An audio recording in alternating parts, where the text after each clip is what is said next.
우리 몸의 모든 세포 안에 있는 작은 에너지 공장, 미토콘드리아가 고장나기 시작할 때 나타나는 7가지 신호가 있습니다. 이 신호들은 나이가 들면서 을에 겪는 자연스러운 현상이나 바쁜 일상 탓으로 여기기 쉽습니다. 혹은 의사에게 말해봐야 피검사 결과는 정상이라는 대답만 돌아올 만한 증상들이죠.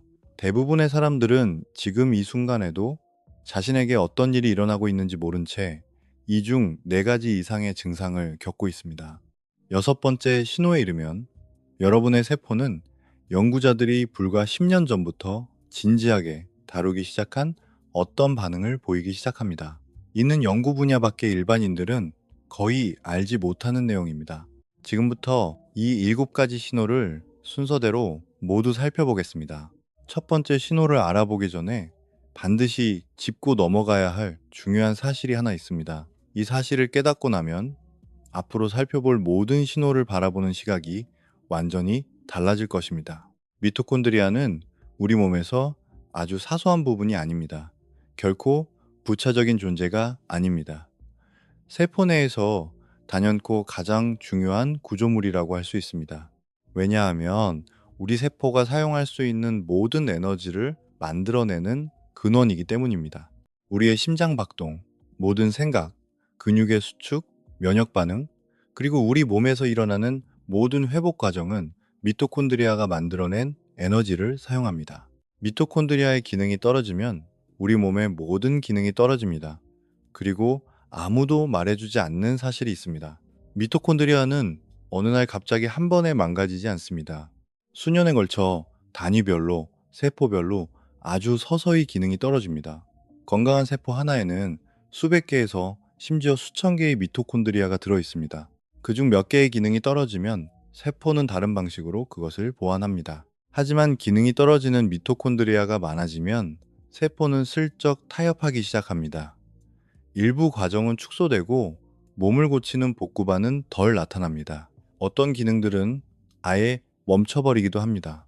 우리는 이런 변화를 세포 단위에서 알아채지 못합니다. 그 대신 우리 몸 전체에서 나타나는 서로 아무런 관련이 없어 보이는 작고 다양한 증상들의 조합으로 느끼게 됩니다. 그리고 아무도 이 증상들을 하나로 연결지어 생각하지 않습니다. 오늘 영상에서 다룰 7가지 신호가 바로 그 증상들입니다. 각각의 신호는 특정한 미토콘드리아의 문제를 가리키고 있습니다. 모든 신호에는 과학적인 작동 원리가 숨어 있습니다. 무엇을 주의 깊게 봐야 하는지 알게 되면 일반적인 피검사로는 절대 알 수 없는 여러분 몸속의 진짜 상황을 이해하게 될 것입니다. 대부분의 사람들이 이 신호들을 무시하는 이유는 그저 평범한 일상처럼 보이기 때문입니다. 오후에 피곤한 것, 지극히 평범해 보입니다. 운동 후 회복이 더딘 것, 나이 탓으로 돌립니다. 50대에 머리가 멍해지는 것, 흔한 일이라 생각합니다. 하지만 이 중 어느 하나도 정상적인 것이 아닙니다. 흔하게 일어난다는 것과 정상이라는 것은 완전히 다른 말입니다. 흔하다는 것은 단지 많은 사람들이 겪고 있다는 뜻입니다. 정상이라는 것은 시스템이 원래 설계된 대로 잘 작동하고 있다는 뜻입니다. 제 기능을 못하는 미토콘드리아로 가득 찬 몸은 결코 제대로 작동하는 시스템이 아닙니다. 자, 이제 이 문제를 고쳐봅시다. 첫 번째 신호는 거의 모든 사람들이 사소한 불편함 정도로 넘겨버리는 것입니다. 하지만 이것은 우리 세포가 보낼 수 있는 가장 초기 단계의 조용한 경고입니다. 첫 번째 신호는 더 이상 커피로도 해결되지 않는 늦은 오후의 극심한 피로감입니다. 한국의 많은 직장인들은 오후 3시쯤 찾아오는 식곤증과 피로를 그저 웃어넘기며 또 한 잔의 아이스 아메리카노를 주문하곤 합니다. 피로감이 밀려오는 것 자체는 문제가 아닙니다. 진짜 문제는 커피를 마셔도 그 피로가 풀리지 않는다는 사실입니다. 우리 몸속에서 실제로 일어나는 일은 이렇습니다. 우리 세포는 미토콘드리아 내부에 있는 전자전달계라는 과정을 통해 에너지를 생산합니다. 이것은 본질적으로 아주 작은 조립 라인과 같습니다. 우리가 먹은 음식에서 전자를 분리해내고 그 전자를 이용해 ATP라는 분자를 만들어냅니다. ATP는 세포가 사용하는 진짜 에너지 화폐입니다. 우리 근육은 포도당을 직접 에너지로 쓰지 못합니다. 우리 뇌도 포도당을 직접 쓰지 않습니다. 모든 것은 ATP로 돌아가며 이 ATP는 미토콘드리아가 만들어냅니다. 미토콘드리아가 건강하게 일할 때 ATP 생산량은 하루 종일 일정하게 유지됩니다. 당신은 하루 종일 기복 없이 안정적인 상태를 느낍니다. 오후 내내 지치지 않고 일을 해낼 수 있습니다.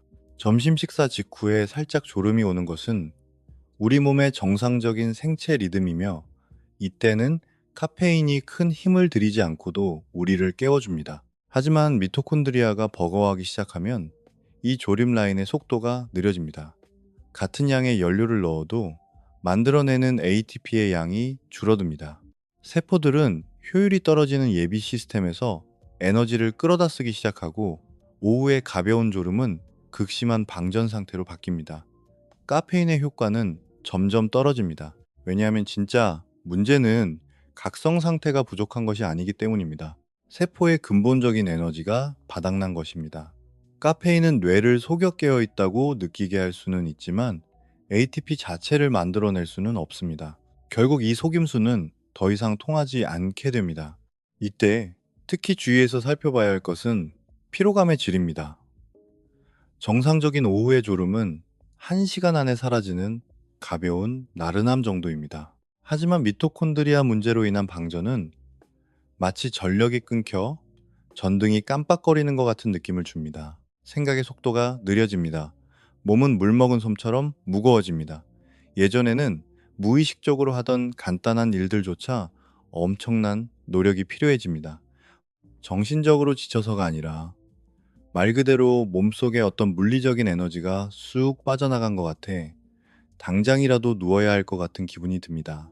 2단계의 세포들은 메인 발전기가 수리 중일 때 예비 발전기로 돌아가는 작은 공장과 같습니다. 불은 켜져 있고 기계도 돌아가지만 전압이 불안정해서 예민한 기기들은 깜빡거리기 시작합니다. 당신은 그 깜빡임을 눈으로 보지는 못하지만 온몸으로 느낍니다. 이런 종류의 방전 상태를 커피가 해결하지 못하는 이유가 있습니다. 커피는 뇌에게 피곤하다고 말해주는 아데노신이라는 물질을 차단할 뿐입니다.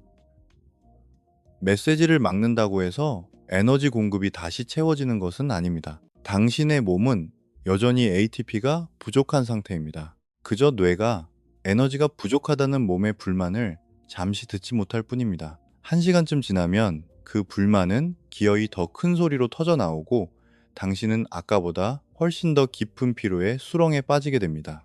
단순한 피로와 초기 미토콘드리아 문제를 구분할 수 있는 확실한 기준이 있습니다. 아침에 일어나서 첫 1시간 반 동안은 컨디션이 괜찮다가 이른 오후만 되면 몸이 완전히 무너져 내리고 무엇을 먹거나 마셔도 다음날 아침이 될 때까지 회복되지 않는다면 주의해야 합니다. 이러한 패턴은 수면의 질이나 스트레스가 아닌 에너지 생산 자체에 문제가 있음을 가리킵니다. 수면 부족은 완전히 다른 형태의 피로를 만듭니다. 미토콘드리아의 문제는 바로 이런 패턴을 만들어냅니다. 이 문제의 해결책은 카페인이 아닙니다. 연료의 질과 식사 시간을 바꾸는 것입니다. 미토콘드리아는 혈당이 치솟는 것보다 안정적이고 질 좋은 영양분이 들어올 때 훨씬 더 잘 반응합니다. 몇 끼 충분한 단백질을 섭취하십시오. 건강한 지방을 챙겨 드십시오.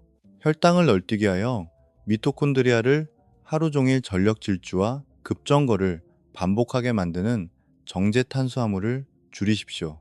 점심 식사 후 10분 정도 걷는 것도 큰 도움이 됩니다. 가벼운 움직임은 그 즉시 미토콘드리아의 효율을 높여주기 때문입니다. 이런 방법들은 결코 거창하지 않습니다. 하지만 대부분의 사람들이 생각하는 것보다 훨씬 더 중요한 의미를 갖습니다. 아무도 말해주지 않는 특별한 패턴이 하나 있습니다. 당신의 점심 식사량이 그 어떤 변수보다 늦은 오후 피로감의 강도를 더 정확하게 예측한다는 것입니다. 탄수화물 위주의 무거운 점심은 혈당과 인슐린을 크게 치솟게 만듭니다. 이미 기능이 떨어진 미토콘드리아는 이 엄청난 양을 처리하느라 쩔쩔매게 됩니다. 단백질 위주의 가벼운 점심은 혈당 곡선을 훨씬 부드럽게 만듭니다. 단지 이 한 가지 습관만 바꿔도 단 몇 주 만에 오후에 방전 증상이 완전히 사라지는 경우가 많습니다. 점심을 거르라는 뜻이 아닙니다. 한창 일해야 할 한낮에 당신의 미토콘드리아에게 저녁 식사 수준의 엄청난 일거리를 주지 말라는 뜻입니다. 여러분이 겪고 있는 오후의 피로감이 방금 설명한 것과 비슷한가요? 그렇다면 주로 몇 시쯤 그런 피로가 찾아오는지 댓글로 남겨주십시오.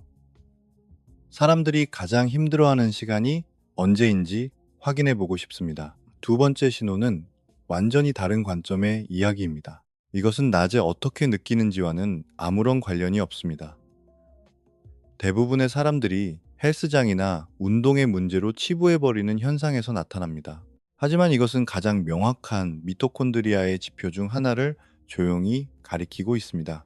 두 번째 신호는 예전에는 몇 시간이면 풀리던 피로가 이제는 며칠씩 가는 더딘 회복력입니다. 40대나 50대가 되면 예전에는 거뜬하게 회복했던 운동을 하고 나서 사흘에서 나흘씩 근육통에 시달리는 것을 발견하곤 합니다. 그들은 단지 나이가 들어서 그렇다고 체념합니다.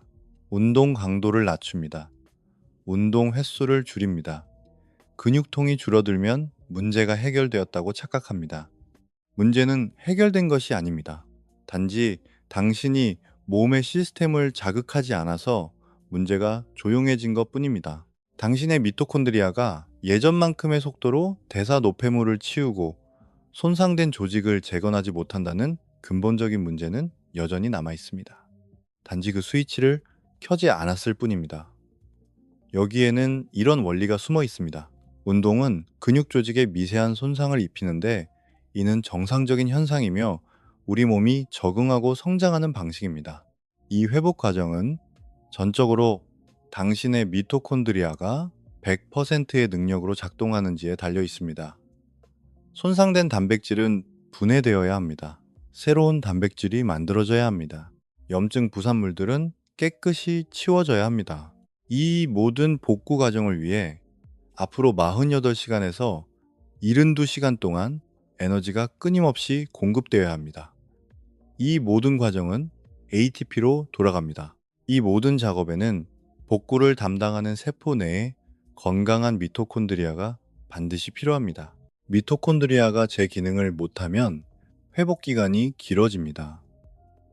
하루만 쉬면 되던 운동이 이틀을 쉬어야 하고 그 다음엔 사흘을 쉬어야 합니다. 결국 일주일에 4번 하던 운동을 2번밖에 소화하지 못하게 됩니다. 그러면서 당신은 스스로에게 이것이 단지 나이 때문이라고 위로합니다. 하지만 이것은 단순한 노화가 아닙니다. 노화에 미토콘드리아 능력 저하가 더해진 것입니다. 그리고 나이 드는 것은 바꿀 수 없지만 미토콘드리아의 능력은 바꿀 수 있습니다. 2단계의 근육은 마치 전력 부족 사태 속에서 리모델링 공사를 마쳐야 하는 소규모 건설 현장과 같습니다. 공구도 있고 인부들도 나와 있지만 불빛은 계속 깜빡거리고 모든 작업이 예상 시간보다 지연됩니다. 당신이 현장을 둘러보면 어제 시공하다만 벽은 오늘도 그대로이고 그저께도 그대로였습니다. 현장 소장은 전력 사정 때문에 어쩔 수 없다며 계속 사과만 합니다. 인부들의 잘못이 아닙니다. 전력망 자체의 문제입니다. 이때 특히 주의해서 봐야 할 증상은 운동량에 비해 과도하게 느껴지는 근육통입니다.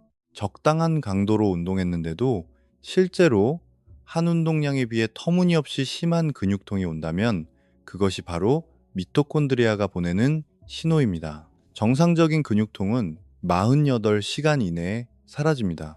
근육통이 그 이상 지속되고 특히 그 피로감이 일상의 다른 활동에까지 지장을 준다면 세포의 복구 시스템이 일정을 맞추지 못하고 있다는 뜻입니다. 이 신호의 또 다른 버전이 있습니다. 예전에는 세트 사이의 휴식 시간이 60초면 충분했습니다. 그런데 이제는 2분을 쉬고도 다음 세트를 시작하기가 벅찹니다. 심박수는 정상으로 돌아왔는데 근육은 아직 준비가 안 된 느낌이 듭니다. 심박수 회복과 근육 회복 사이에 이 시차야말로 미토콘드리아의 상태를 알려주는 지표입니다. 건강한 미토콘드리아는 젖산을 빠르게 치우고 ATP를 신속하게 다시 채웁니다. 기능이 떨어진 미토콘드리아는 그렇게 하지 못합니다. 이 문제에 대한 해결책은 대부분의 사람들이 하는 행동과 완전히 정반대입니다. 대부분의 사람들은 회복이 더뎌지면 운동량을 줄입니다. 하지만 연구 결과는 반대 방향을 가리키고 있습니다. 낮은 강도의 지속적인 움직임이 시간이 지남에 따라 미토콘드리아의 밀도를 높여줍니다. 몸을 혹사시키는 훈련이 아닙니다. 천천히 길게 걷기, 대화를 나눌 수 있는 속도로 자전거 타기, 가벼운 수영처럼 운동하는 내내 편안하게 대화할 수 있는 종류의 운동입니다. 흔히 존투 운동이라고 불리는 이 특정 구간의 운동이야말로 우리 세포 안에 새로운 미토콘드리아를 길러내는 몇 안 되는 확실한 방법 중 하나입니다. 이것이 효과가 있는 이유는 미토콘드리아가 당신의 요구에 맞춰 적응하기 때문입니다. 당신이 짧은 시간 동안 폭발적인 에너지를 내는 고강도 운동만 계속 요구하면 미토콘드리아는 거기에 맞춰 최적화되지만 전체 숫자는 크게 늘어나지 않습니다. 하지만 45분 이상 지속되는 적당한 강도의 에너지를 요구하면 미토콘드리아는 스스로의 숫자를 늘리는 방식으로 대응합니다. 미토콘드리아가 많아진다는 것은 ATP를 만들어낼 수 있는 총용량이 커진다는 뜻입니다. 용량이 커지면 회복 속도는 당연히 빨라집니다. 이 선순환은 스스로 굴러가지만 오직 당신이 올바른 자극을 줄 때만 시작됩니다. 이 신호를 경험하는 대부분의 사람들은 존투 운동이 너무 쉽다고 생각해서 아예 건너뛰어 버립니다. 진짜 운동을 한 것 같지 않다는 것이죠. 하지만 바로 그것이 문제입니다. 당신의 미토콘드리아가 증식하려면 쉽다고 느껴지는 운동이 필요합니다. 고강도 운동은 미토콘드리아를 소모하는 것이고, 저강도 운동은 미토콘드리아를 길러내는 것입니다. 이 두 가지가 같다고 착각하는 것이 가장 큰 실수입니다. 세 번째 신호로 넘어가기 전에 짧은 질문 하나 드리겠습니다. 미토콘드리아의 기능이 떨어지면 우리 뇌에는 어떤 일이 일어날까요? 대부분의 사람들은 단순한 기억력 감퇴나 수면과 관련된 문제일 거라고 지레짐작합니다. 틀린 말은 아니지만 정확한 작동 원리를 놓치고 있는 것입니다. 이 원리를 이해하고 나면 오늘 말씀드릴 신호들의 절반 이상이 왜 생기는지 명확하게 이해할 수 있습니다. 세 번째 신호는 어느 날 갑자기 찾아오는 브레인 포그, 즉 머리에 안개가 낀 듯 멍한 증상입니다. 우리 뇌는 체중의 2%밖에 차지하지 않지만 몸 전체 에너지의 약 20%를 소비합니다. 이 비율은 아주 중요한 사실을 말해줍니다. 우리 뇌는 미토콘드리아의 기능에 절대적으로 의존하고 있다는 것입니다. 우리 몸 어디에서든 에너지 생산에 차질이 생기면 가장 먼저 그 신호를 느끼는 곳이 바로 뇌입니다. 브레인포그는 의뢰하는 막연한 건강 투정이 아닙니다. 그것은 특정한 생물학적 흔적을 가지고 있습니다. 주로 여러 가지 생각을 동시에 유지하기가 어려워지는 형태로 나타납니다. 쉽게 떠올라야 할 단어들이 입가에서 맴돌기만 합니다. 방에 들어왔는데 왜 들어왔는지 까먹습니다. 책의 한 구절을 3번이나 읽고 나서야 비로소 무슨 뜻인지 이해가 됩니다. 마치 생각의 과정에 커다란 저항이 걸려 있는 것 같고 앞으로 걷는 게 아니라 물속을 헤쳐나가는 듯한 느낌이 듭니다. 그 저항감은 기분 탓이 아닙니다. 진짜입니다. 그것은 뇌신경 세포들이 불충분한 ATP로 작동할 때 느끼는 아주 주관적이고 생생한 경험입니다. 신경세포들은 가만히 쉬고 있는 상태를 유지하는 데만도 엄청난 양의 에너지를 쓰며 신호를 보낼 때는 훨씬 더 많은 에너지를 소모합니다. 에너지 공급이 부족해지면 신경세포들은 깔끔하게 신호를 보내는 능력이 떨어집니다. 신호와 신호 사이의 찌꺼기를 치우는 속도도 느려집니다. 신경망 전체가 소통하는 효율이 극도로 떨어집니다. 결과적으로 뇌가 느려진 것처럼 느껴지지만 실제로 일어나는 일은 뇌가 예전과 같은 연산을 훨씬 더 적은 전력으로 억지로 돌리고 있는 것입니다. 미토콘드리아 문제로 인한 브레인 포그는 다른 종류의 멍함과 확실히 구별되는 특징이 있습니다. 스트레스성 멍함은 주로 불안하고 생각이 꼬리에 꼬리를 무는 느낌입니다. 수면 부족으로 인한 멍함은 진흙탕을 억지로 밀고 나가는 느낌입니다. 하지만 미토콘드리아성 멍함은 일종의 무기력함, 뇌의 조명이 한 단계 어두워진 것 같은 캄캄한 느낌입니다. 당신은 스트레스를 받은 것도 아닙니다. 그렇다고 전형적인 의미에서 기진맥진한 것도 아닙니다. 단지 예전에 낼 수 있었던 최대 출력보다 훨씬 낮은 전력으로 간신히 작동하고 있을 뿐입니다. 2단계의 신경세포들은 마치 배터리가 수명을 다해가는 노트북과 같습니다. 기계는 켜지고 프로그램도 실행되지만 모든 작업이 평소보다 아주 미세하게 오래 걸립니다. 클릭하면 곧바로 열리던 앱들이 잠시 멈칫한 뒤에야 열립니다. 어떻게든 일은 해낼 수 있습니다. 하지만 벽에 코드를 꽂는 것 외에는 근본적인 해결책이 없다는 것을 알면서도 당신은 그저 낮아진 성능에 체념하고 조용히 적응해버린 것입니다. 미토콘드리아성 브레인포그가 답답하게 느껴지는 이유는 명백한 원인을 찾을 수 없기 때문입니다. 잠도 잘 잤습니다. 특별히 스트레스 받는 일도 없습니다. 혈당 수치도 정상 범위입니다. 그런데도 여전히 머릿속에는 안개가 껴 있습니다.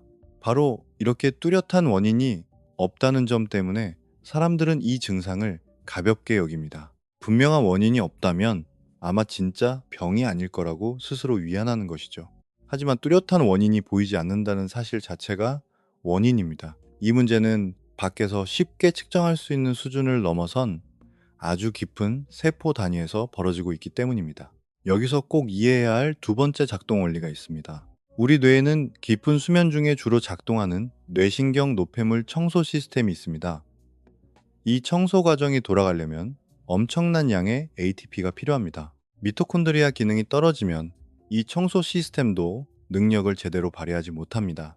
결국 대사 노폐물이 치워지는 속도보다 뇌 조직에 쌓이는 속도가 더 빨라지게 됩니다. 시간이 흐르면서 이것은 많은 사람들이 자연스러운 노화 현상으로 받아들이는 만성적인 머리멍함의 원인이 됩니다. 하지만 올바른 조치를 취한다면 이 과정을 의미 있게 늦출 수 있습니다. 이 문제의 해결책은 앞서 말한 신호들의 해결책과 맞닿아 있는데 이것은 결코 우연이 아닙니다. 미토콘드리아는 우리 몸의 모든 시스템을 통틀어 몇 가지 핵심적인 자극에 공통으로 반응합니다. 안정적인 혈당이 도움이 됩니다. 존2 운동도 좋습니다. 충분한 수면은 말할 것도 없이 중요합니다. 하지만 브레인포그에 특히 강력한 효과를 내는 한 가지 특별한 영양소가 있습니다. 이것은 꼭 기억해 둘만 합니다. 등푸른 생선에 풍부하게 들어있는 오메가3 지방산입니다. 이 지방산은 미토콘드리아의 세포막을 구성하는 재료가 되어 미토콘드리아의 기능을 직접적으로 끌어올립니다. 오메가3 지방이 풍부한 미토콘드리아 세포막은 훨씬 더 효율적으로 에너지를 만들고 손상을 덜 입으며 뇌신경 세포의 기능을 더욱 강력하게 지원합니다. 이것은 영양제 광고가 아닙니다. 일주일에 2번 지방이 풍부한 생선을 먹거나 다른 공급원을 통해 충분히 섭취하는 것이 인지 기능 향상에 확실한 도움을 준다는 수많은 연구 결과가 이를 증명합니다. 이 효과는 미토콘드리아의 세포막이 건강해지면서 나타나는 결과입니다. 당신의 미토콘드리아에게 좋은 건축 자재를 제공하면 미토콘드리아가 당신의 뇌를 위해 할 수 있는 일의 차원이 달라집니다. 사람들이 그 중요성을 너무나 쉽게 간과하는 또 하나의 요소는 바로 햇빛입니다.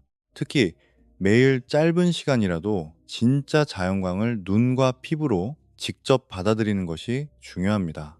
햇빛 노출은 아직 연구자들이 그 경로를 완전히 다 파악하지 못했을 정도로 다양하고 복잡한 방식을 통해 미토콘드리아의 기능을 직접적으로 자극합니다.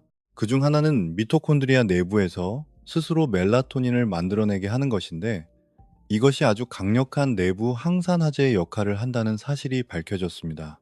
아침에 10분에서 15분 정도 진짜 햇빛을 쬐는 것은 하루 종일 당신의 미토콘드리아 건강을 지키기 위해 할 수 있는 가장 가성비 좋고 효과적인 행동 중 하나입니다. 물론 뇌에 낀 안개가 하룻밤 사이에 거치지는 않습니다. 미토콘드리아의 수리 과정은 모닝커피 한 잔을 마시고 잠이 깨는 것보다는 훨씬 더 긴 시간이 필요합니다. 하지만 몇 주, 몇 달 동안 꾸준히 올바른 습관을 지속하면 사람들은 마침내 안개가 걷히는 것을 피부로 느끼게 됩니다. 안개가 걷히고 나서야 그동안 내 머릿속에 안개가 끼어 있었다는 사실조차 깨닫게 되는 놀라운 경험을 하게 될 것입니다. 네 번째 신호는 남들은 춥지 않다고 할 때 혼자만 추위를 느끼는 것입니다. 이 신호는 대부분의 사람들이 미토콘드리아와 전혀 연관짓지 못하지만 몸이 보낼 수 있는 가장 확실한 경고 중 하나입니다. 주변 사람들은 다들 괜찮다고 하는데 당신 혼자만 추위를 느끼는 상황이 자주 반복되고 이것이 어쩌다 한 번이 아니라 일상적인 패턴으로 굳어졌다면 10중 8구 미토콘드리아가 그 원인일 가능성이 큽니다. 그 원리는 놀랍도록 정교합니다. 미토콘드리아는 ATP를 생산하지만 그 과정에서 열도 함께 만들어냅니다. 아주 많은 양의 열을 말이죠. 에너지 생산 과정은 100% 완벽하게 효율적이지 않으며 그 과정에서 새어나가는 에너지가 바로 열의 형태로 발산되는 것입니다. 당신의 몸이 주변 공기보다 따뜻하게 유지되는 이유가 바로 이것입니다. 당신의 미토콘드리아는 끊임없이 가동되고 있으며 그 엔진이 돌아가는 열기가 바로 당신의 체온을 유지해 주는 것입니다. 미토콘드리아의 기능이 떨어지면 열 생산량도 함께 떨어집니다. 같은 양의 음식을 먹어도 만들어내는 온기가 줄어듭니다. 당신의 기본 체온은 몇 달, 몇 년에 걸쳐 아주 미세하게 떨어질 수 있습니다. 당신은 예전보다 추위를 더 많이 타고 카디건이나 겉옷을 하나 더 챙겨야 합니다. 심장과 가장 멀리 떨어져 있는 손과 발에서 가장 먼저 그 차이를 느끼게 됩니다. 이 현상을 더욱 흥미롭게 만드는 갈색 지방이라는 특별한 종류의 미토콘드리아가 있습니다. 한국인들이 흔히 수족냉증이라고 부르는 증상과도 밀접한 관련이 있습니다. 갈색 지방은 오로지 열을 생산하기 위해 특별히 설계된 미토콘드리아로 가득 차 있습니다.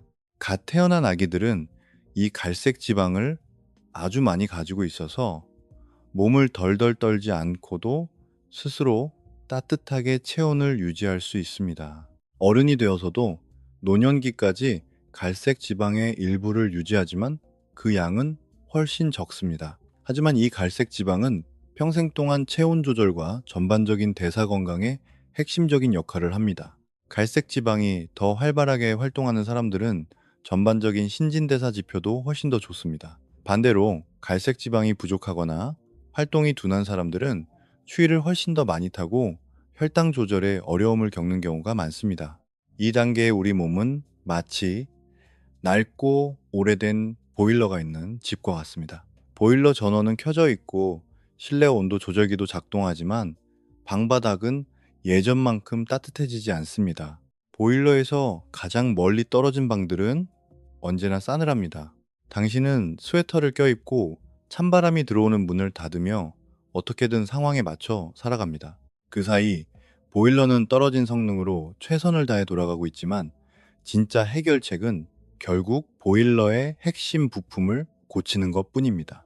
이 신호를 단순한 추위와 구별하기 위해 지켜봐야 할 특별한 패턴이 있습니다. 갑상선 문제도 비슷한 증상을 일으키기 때문에 추위가 계속된다면 반드시 갑상선 검사를 받아봐야 합니다. 갑상선은 우리 몸 전체의 미토콘드리아가 작동하는 속도를 지휘하기 때문입니다. 철분 부족이나 혈액순환 장애도 원인이 될 수 있습니다. 하지만 미토콘드리아 문제로 인한 추위는 오늘 말씀드린 다른 신호들과 동시다발적으로 나타난다는 뚜렷한 특징이 있습니다.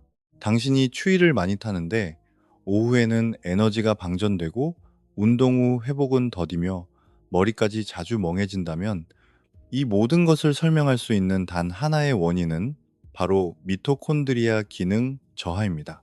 이 증상들이 각각 따로따로 나타나는 경우는 거의 없습니다.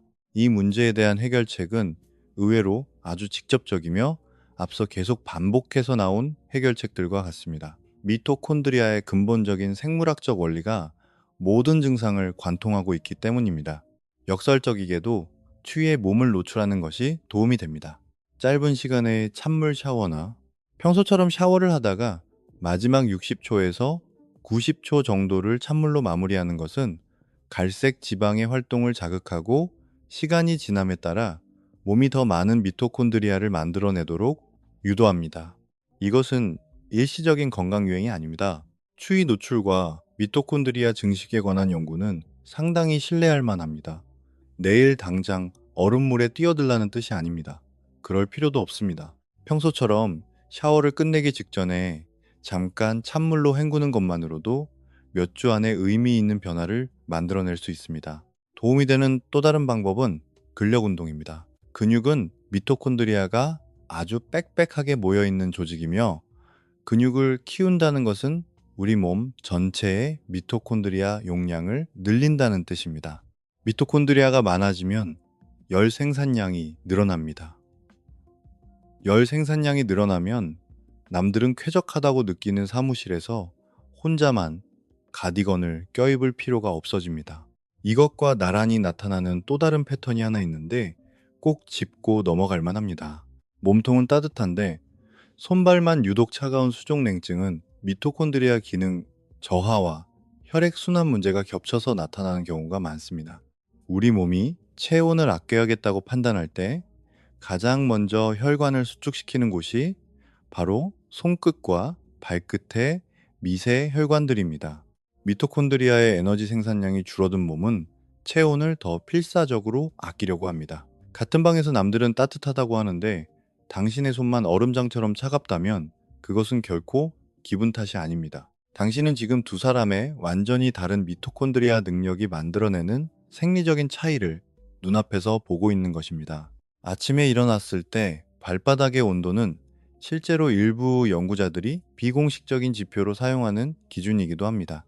방 안 온도가 적당한데도 가만히 쉴 때 발이 계속 차갑다면 그것은 병원에서 정밀 검사를 통해 알 수 있는 대사 및 미토콘드리아의 지표와 일치하는 경우가 많습니다. 이것만으로 병을 진단할 수는 없지만 많은 사람들이 대수롭지 않게 넘기는 아주 중요한 패턴 중 하나입니다. 이제 절반을 넘어섰습니다. 여기서 다시 한번 질문을 던져보겠습니다. 미토콘드리아가 제 기능을 못하면 당신의 수면에는 어떤 일이 일어날까요? 대부분의 사람들은 미토콘드리아에 문제가 생기면 에너지가 부족해지니 잠을 더 많이 잘 거라고 짐작합니다. 하지만 진실은 그 반대에 가깝습니다. 그 이유는 이 분야의 연구에서 밝혀진 가장 놀라운 사실 중 하나입니다. 다섯 번째 신호는 자고 일어나도 전혀 개운하지 않은 수면입니다.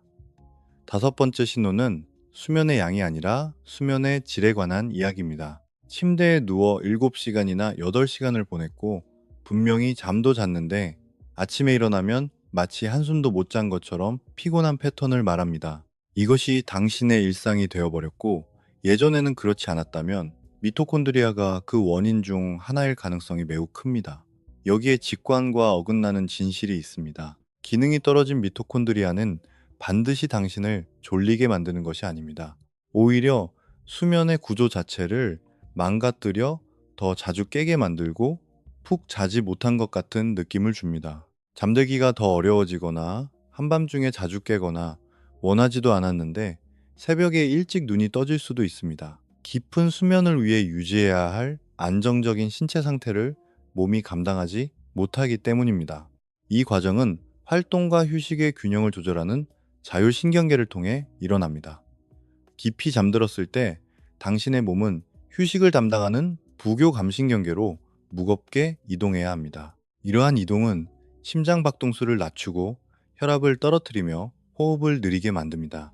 이 모든 것이 본격적인 세포 복구 작업이 일어날 수 있는 완벽한 환경을 만들어줍니다. 하지만 이 이동 자체에도 에너지가 필요합니다. 당신이 의식을 잃고 자는 동안에도 미토콘드리아는 몸을 고치는 특정 유지보수 작업을 끊임없이 돌려야 합니다. 미토콘드리아의 능력이 떨어지면 깊은 휴식으로 들어가는 단계가 얕아지고 불안정해집니다.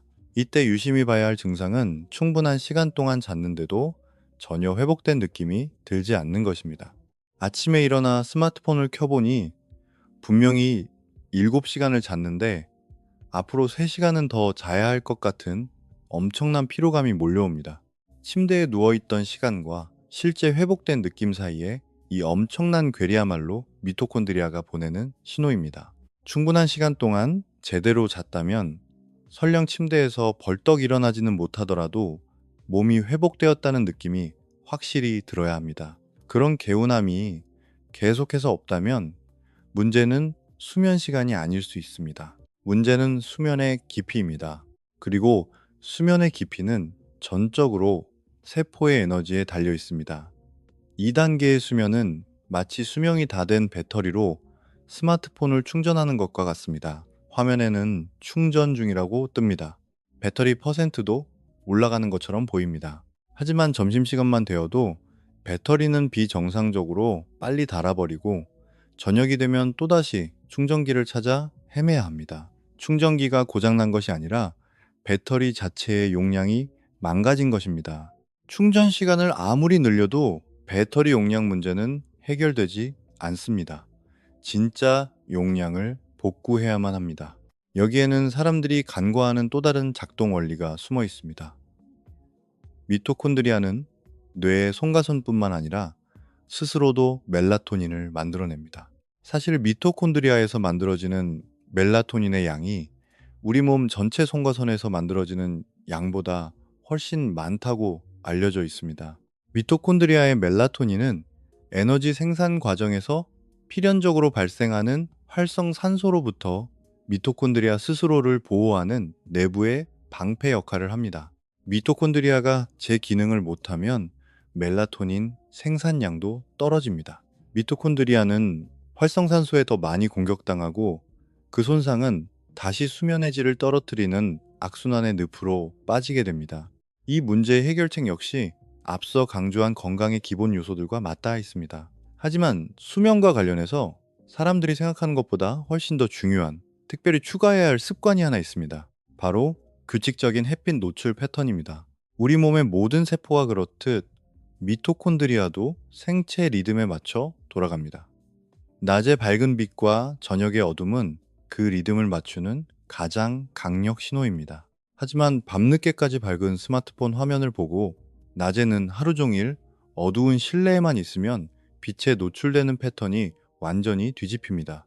미토콘드리아는 언제 어떤 작업을 해야 할지 혼란에 빠집니다. 수리를 해야 할 시간에 노폐물을 만들어내고 엉뚱한 시간에 수리를 시도하면서 시스템 전체의 효율이 곤두박질 칩니다. 아침에 일어나자마자 밖으로 나가단 5분이라도 햇빛을 보는 것은 많은 사람들이 생각하는 것보다 훨씬 더 강력하게 이 리듬을 초기화해 줍니다. 해가 진 뒤에 집안의 조명을 어둡게 낮추는 것은 그 반대편에서 확실한 신호를 줍니다. 이 두 가지 행동이 합쳐질 때 미토콘드리아가 원래 맞춰져 있던 건강한 생체 리듬을 다시 되찾게 됩니다. 이 습관을 꾸준히 실천한 사람들은 취침 시간이나 다른 수면 루틴을 바꾸지 않고도 불과 2, 3주 만에 수면의 질이 눈에 띄게 좋아지는 것을 경험합니다. 여섯 번째 신호는 식이요법이나 운동으로도 절대 빠지지 않는 원인 모를 체중 증가입니다. 흔히 나이살이라고 부르는 이 증상은 연구자들이 비교적 최근에 와서야 진지하게 파헤치기 시작한 분야이며 동시에 사람들을 가장 좌절하게 만드는 문제이기도 합니다. 당신은 나름대로 식단 관리도 하고 운동도 합니다. 병원에서 피 검사를 받아봐도 모든 수치가 정상입니다. 그런데도 체중은 야금야금 늘어나거나 온갖 노력을 다해도 절대 빠지지 않습니다. 대부분의 사람들은 이를 의지력 부족 탓으로 돌립니다. 하지만 그들은 완전히 틀렸습니다.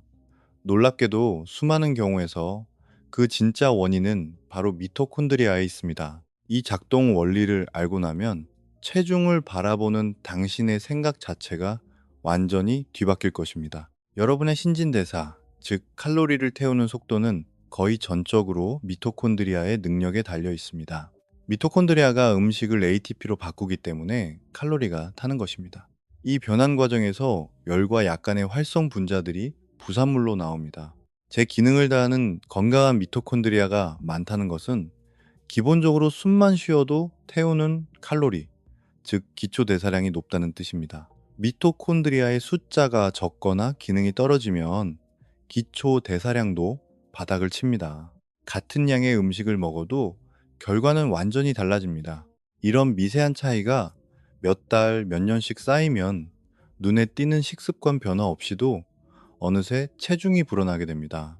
이것이 바로 일정 나이가 지나면 칼로리 계산이 아무 소용 없어지는 이유입니다. 칼로리 계산법은 체중, 나이, 활동량에 따라 신진대사율이 고정되어 있다고 가정합니다. 하지만 이 공식은 같은 나이, 같은 체격이라도 사람마다 천차만별인 미토콘드리아의 능력 차이를 전혀 반영하지 못합니다. 똑같이 2000칼로리를 먹는 50대 두 사람이 있다고 가정해 봅시다. 한 명은 미토콘드리아가 아주 건강하고 다른 한 명은 그렇지 않다면 결과는 하늘과 땅 차이입니다. 미토콘드리아 기능이 떨어진 사람은 똑같이 먹어도 살이 찝니다. 건강한 미토콘드리아를 가진 사람은 체중을 유지하거나 오히려 살이 빠집니다. 여기에 이 문제를 더욱 답답하게 만드는 두 번째 비밀이 숨어 있습니다.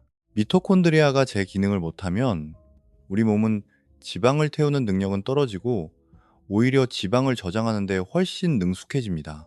지방을 태우는 작업은 미토콘드리아 안에서, 더 구체적으로는 지방산을 분해하는 부분에서 일어납니다. 그 공장이 제대로 안 돌아가면 지방은 에너지로 쓰이는 대신 몸에 차곡차곡 쌓이게 됩니다. 결국 당신의 몸은 에너지 수요를 맞추기 위해 툭하면 설탕과 탄수화물을 찾게 되는 악순환에 빠집니다.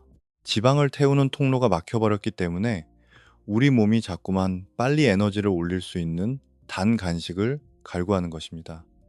당신의 몸이 망가진 게 아닙니다. 막힌 길을 피해 다른 길을 필사적으로 찾고 있을 뿐입니다. 2단계의 신진대사는 마치 처리해야 할 물건은 산더미인데 지게차가 턱없이 부족한 물류창고와 같습니다. 물건은 계속 들어오는데 지게차는 속도를 내지 못합니다. 짐을 내리는 곳에는 박스가 산더미처럼 쌓이고 시간이 갈수록 창고는 발 디딜 틈 없이 꽉 차버립니다. 물건이 너무 많이 들어와서가 아니라 제자리에 갖다 놓지 못해서 생기는 문제입니다. 여기에 박스를 더 밀어 넣는다고 해결될 리 없습니다. 그렇다고 지게차를 무리하게 돌리면 아예 고장 나버릴 것입니다. 유일한 진짜 해결책은 지게차의 숫자를 늘리는 것뿐입니다. 단순히 살이 찌는 것과 미토콘드리아 문제를 구분지어주는 몇 가지 분명한 패턴들이 있습니다. 적당히 먹고 운동하는데도 야금야금 살이 찌는 경우입니다. 특히 늦은 오후나 저녁만 되면 단 것이 미친 듯이 당깁니다. 먹는 양을 줄여도 뱃살만큼은 절대 빠지지 않습니다. 음식을 꽤 먹는데도 에너지가 돌지 않고 늘 무기력합니다. 이런 증상들이 한꺼번에 나타난다면 이 모든 것을 설명할 수 있는 유일한 원인은 바로 미토콘드리아입니다. 이 문제의 해결책은 또 다른 다이어트가 아닙니다. 섭취하는 칼로리를 극단적으로 줄이는 다이어트는 오히려 상황을 악화시킬 뿐입니다. 음식 섭취량을 확 줄이면 이미 지쳐있는 미토콘드리아는 더 큰 스트레스를 받고 우리 몸은 생존을 위해 신진대사를 바닥까지 떨어뜨려 버리기 때문입니다. 진짜 해결책은 미토콘드리아의 능력을 키우는 데 집중하는 것입니다. 새로운 미토콘드리아를 길러내는 존2 운동을 하십시오. 미토콘드리아가 빽빽하게 들어찬 근육 조직을 만드는 근력 운동을 하십시오. 충분한 단백질, 질 좋은 수면, 햇빛, 짧은 추위 노출, 이 모든 것들이 계속해서 반복되는 이유는 모든 증상의 밑바탕에는 똑같은 생물학적 원리가 깔려 있기 때문입니다. 여기에 꼭 짚고 넘어가야 할 아주 직관에 어긋나는 중요한 사실이 하나 있습니다. 너무 적게 먹는 대신 차라리 충분히 먹는 것이 미토콘드리아로 인한 체중 문제를 해결하는 마지막 열쇠일 때가 많습니다. 만성적으로 음식을 적게 먹으면 우리 몸은 기아 상태로 착각하여 미토콘드리아 기능을 더욱 떨어뜨리고 이는 신진대사를 늦춰 체중 문제를 걷잡을 수 없이 악화시킵니다. 수년 동안 굶다시피 다이어트를 해왔지만 갈수록 살이 더 안 빠지는 사람들은 차라리 단백질을 충분히 섭취하며 제대로 식사하는 것이 훨씬 낫습니다. 무작정 몸을 굶기기보다는 신진대사의 그릇을 키우는데 집중해야 합니다. 이 일곱 번째 신호는 그동안 우리가 당연하게 여겼던 상식들을 완전히 뒤집어 놓습니다. 체중 문제는 의지력의 문제가 아니라 신진대사의 문제이며 그 신진대사는 전적으로 미토콘드리아의 손에 달려 있습니다. 일곱 번째 신호는 예전 같지 않은 조용하고 원인 모를 활력의 상실입니다. 이 일곱 번째 신호는 말로 정확히 꼬집어 설명하기 어렵지만 틀림없이 가장 중요한 신호입니다. 이것은 어떤 특정한 통증이나 증상이 아닙니다. 일종의 분위기, 활력의 상실, 예전에는 번뜩이던 예리함이 희미해지는 느낌입니다. 삶에 대한 의욕이 미세하게 줄어들고 무언가를 감당해낼 마음의 여유가 사라지며 하루 동안 끌어올릴 수 있는 열정이 뚝 떨어지는 현상입니다. 사람들은 이 신호를 그저 어쩔 수 없는 나이 탓 혹은 일시적인 우울증이나 심리적인 문제로 넘겨버리기 가장 쉽습니다. 물론 심리적인 요인도 분명히 작용합니다. 하지만 그 심리의 밑바닥에는 종종 뚜렷한 생물학적 토대가 깔려 있습니다. 그리고 그 토대는 다름 아닌 미토콘드리아입니다. 그 이유는 이렇습니다.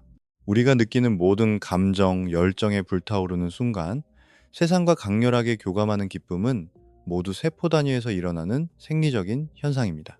신경 전달 물질을 만들어내야 하는데 여기에는 ATP가 필요합니다. 신경망이 특정한 패턴으로 번쩍이며 신호를 보내야 하는데 여기에도 ATP가 필요합니다. 깊은 감정을 느끼고 그 감정을 오랫동안 유지하는 데에도 끊임없는 ATP 공급이 필수적입니다. 세포의 기본 에너지가 떨어지면 감정의 폭도 좁아집니다. 심리적으로 큰 문제가 있어서가 아닙니다. 풍부한 감정을 느끼기 위한 생리적 엔진의 전력이 떨어졌기 때문입니다. 우울증과 미토콘드리아 기능의 관계를 연구하는 학자들은 우울 증상을 보이는 사람들의 미토콘드리아 지표가 일관되게 낮다는 사실을 발견했습니다. 이것이 우울증이 100% 미토콘드리아 질환이라는 뜻은 아닙니다. 미토콘드리아 기능이 정서적 활력을 뒷받침하는 토대라는 뜻입니다. 이 기능이 떨어지면 감정의 풍경이 변하고 그것은 주관적인 우울함으로 느껴지지만 동시에 측정 가능한 명백한 생물학적 변화이기도 합니다. 이 무기력함은 가짜가 아닙니다. 게으름도 아니고 마음가짐이 틀려먹은 것도 아닙니다. 당신의 세포가 버텨낼 수 있는 진짜 한계치를 보여주는 솔직한 신호일 뿐입니다. 이 단계의 삶은 마치 전파가 약하게 잡히는 라디오와 같습니다. 음악은 계속 흘러나옵니다. 노래도 들립니다. 하지만 예전에 그 생생한 감동이 없습니다. 베이스 소리는 얄팍해지고 예전에는 또렷하게 들리던 채널들이 온통 지지직거리는 잡음으로 가득 찹니다. 볼륨을 아무리 높여도 소용없습니다. 신호 자체가 약하기 때문입니다. 더 좋은 안테나가 필요합니다. 우리 몸으로 치면 더 강력한 세포 에너지 생산 능력이 필요한 것입니다. 이 신호와 관련하여 주의 깊게 살펴봐야 할 패턴은 저절로 우러나오는 흥미가 점점 시들해지는 현상입니다. 예전에는 손꼽아 기다리던 일들이 이제는 별로 당기지 않습니다. 5년 전이라면 당장 뛰어들었을 프로젝트가 지금은 그저 짐스럽게만 느껴집니다. 호기심이 넘치던 사람도 이제는 꼭 필요한 일에만 관심을 둡니다.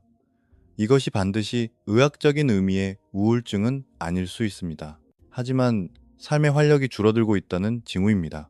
그리고 많은 사람들에게 이 신호는 오늘 말씀드린 다른 신호들과 나란히 나타납니다. 몸의 에너지가 떨어지면 감정의 에너지도 당연히 따라 떨어집니다. 이 문제의 해결책은 동기부여 강연을 듣는 것이 아닙니다. 생물학적인 접근이 필요합니다. 미토콘드리아의 기능을 회복시키면 몇 달 안에 예전의 그 생생한 활력이 자연스럽게 돌아옵니다. 이것은 이번 영상 내내 말씀드린 올바른 습관들을 꾸준히 실천한 수많은 사람들이 한결같이 증명하는 사실입니다.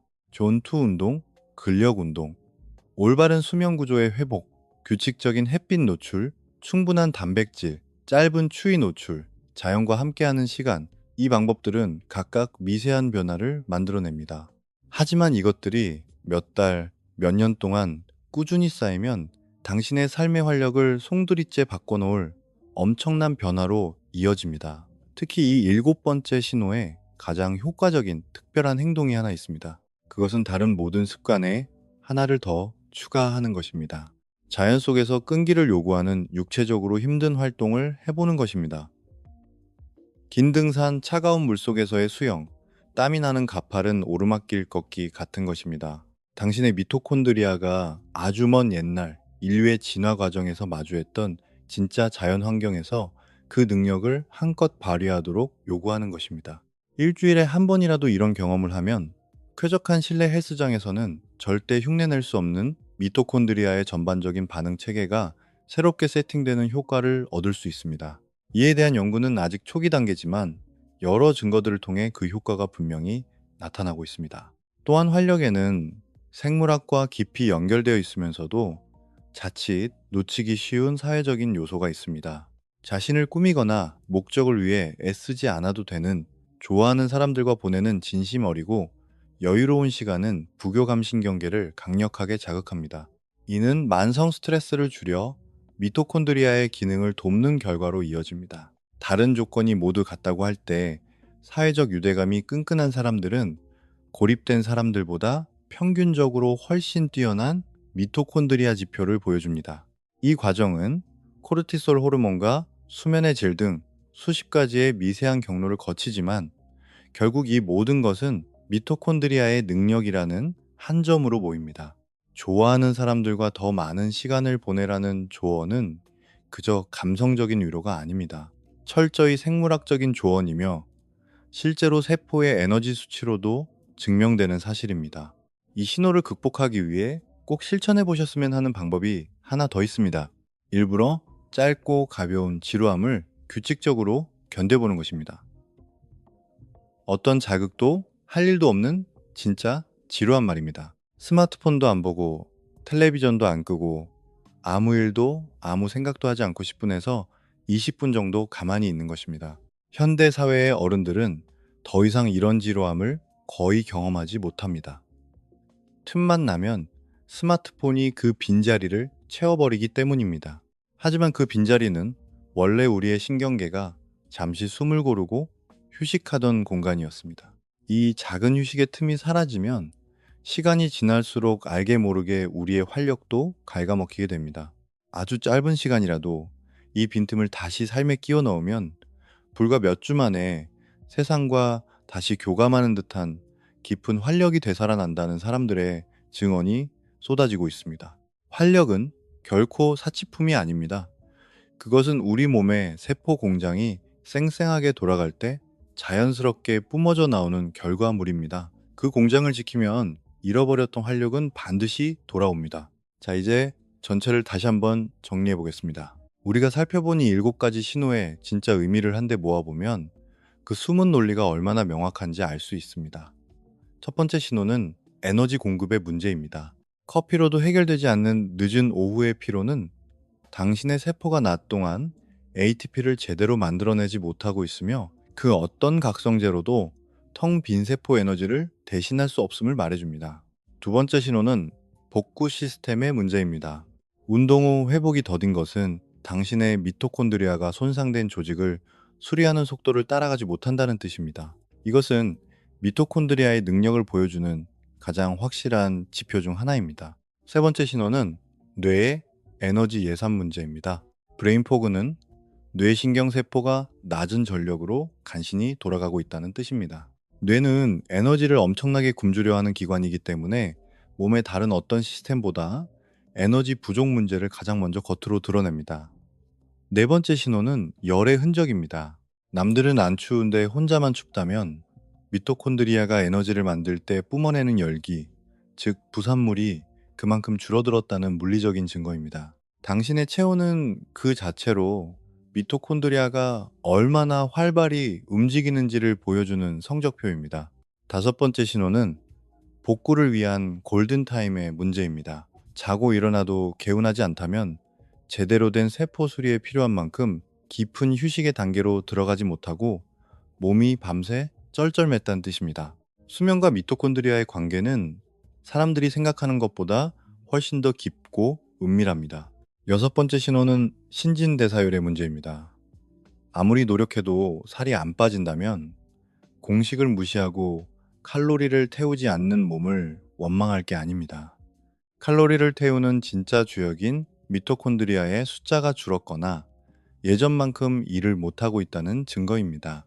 일곱 번째 신호는 활력의 뼈대입니다. 삶의 의욕이 시들해지는 것은 뚝 떨어진 세포의 기본 에너지가 당신의 몸이 뿜어낼 수 있는 감정과 경험의 폭을 스스로 제한하고 있다는 뜻입니다.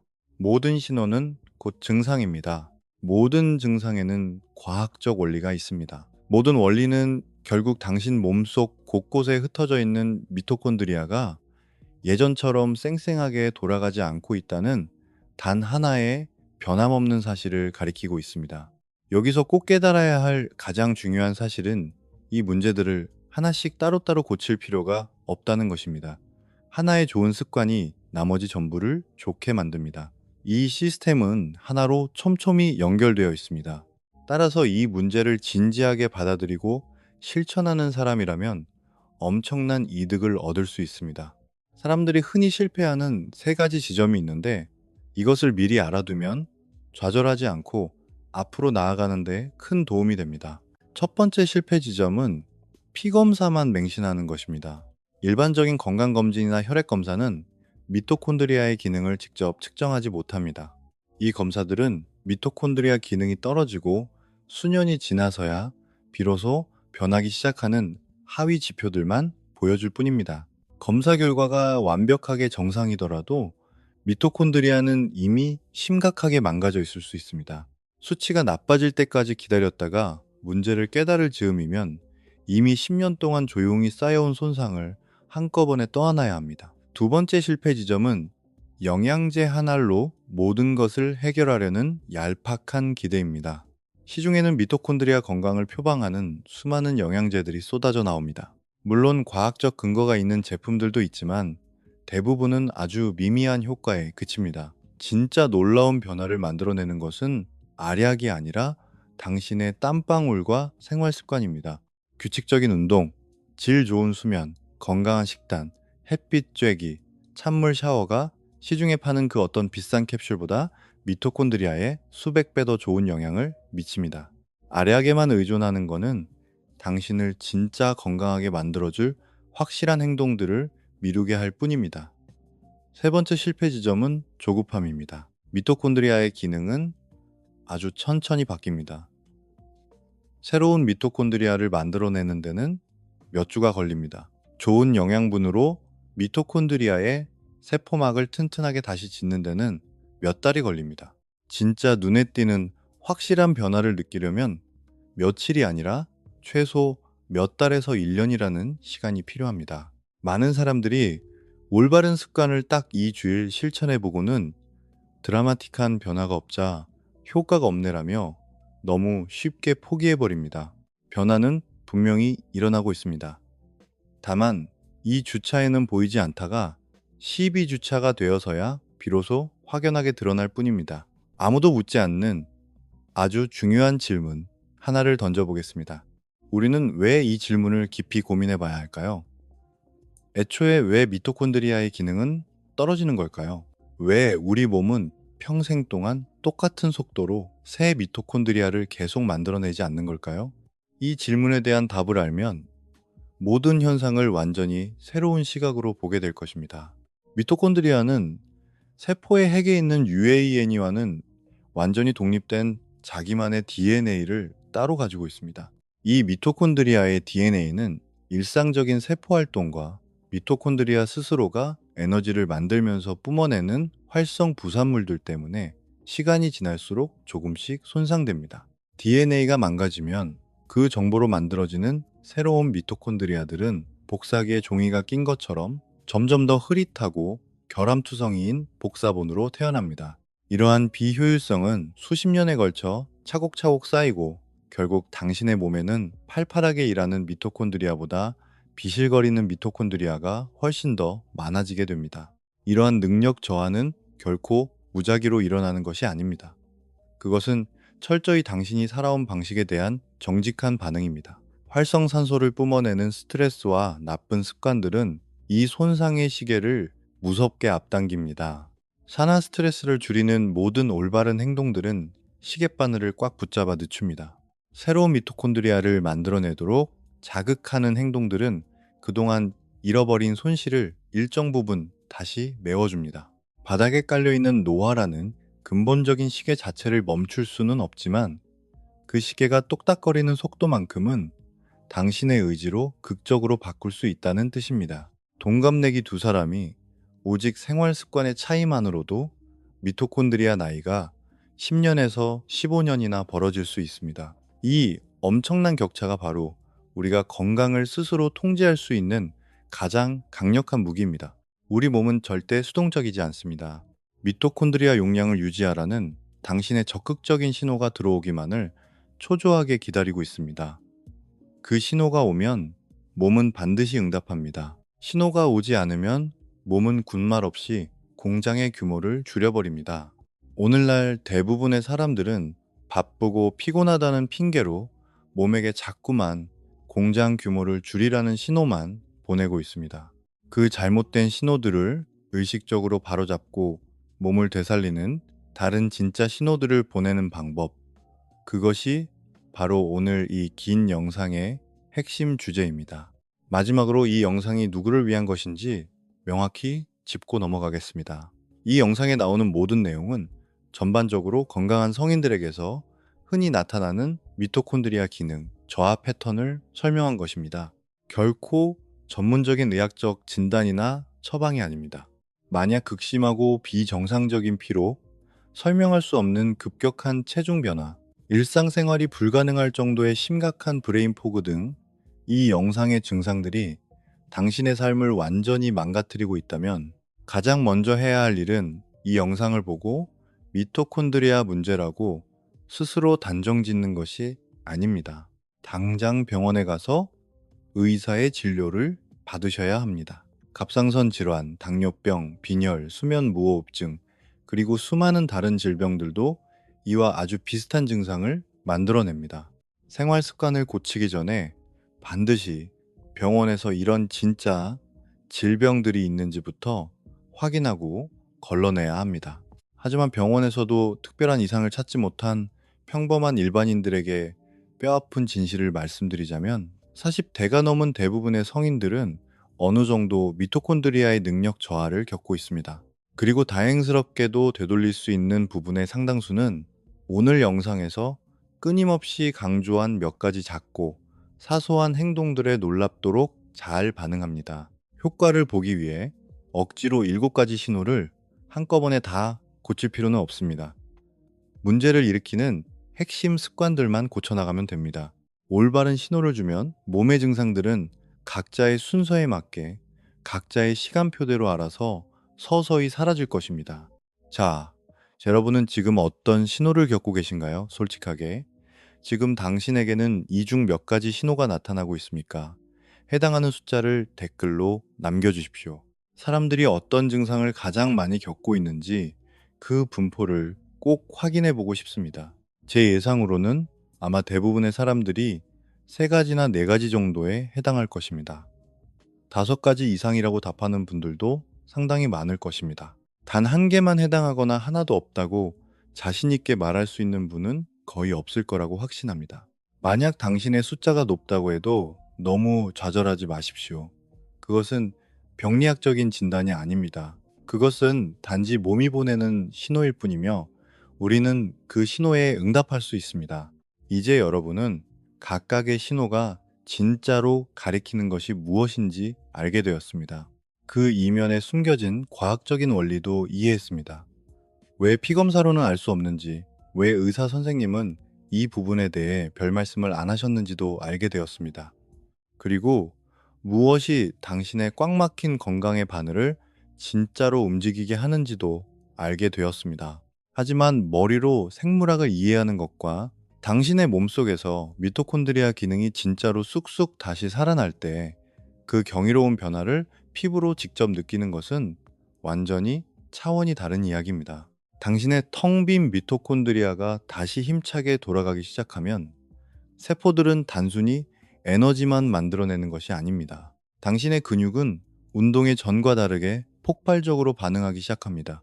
내 머리가 이렇게 맑을 수 있었나 싶을 정도로 뇌의 안개가 거치고 선명해집니다. 하루 종일 변덕스럽던 체온이 안정적으로 유지됩니다. 예전에는 상상도 못했던 아주 깊고 달콤한 수면에 빠져듭니다.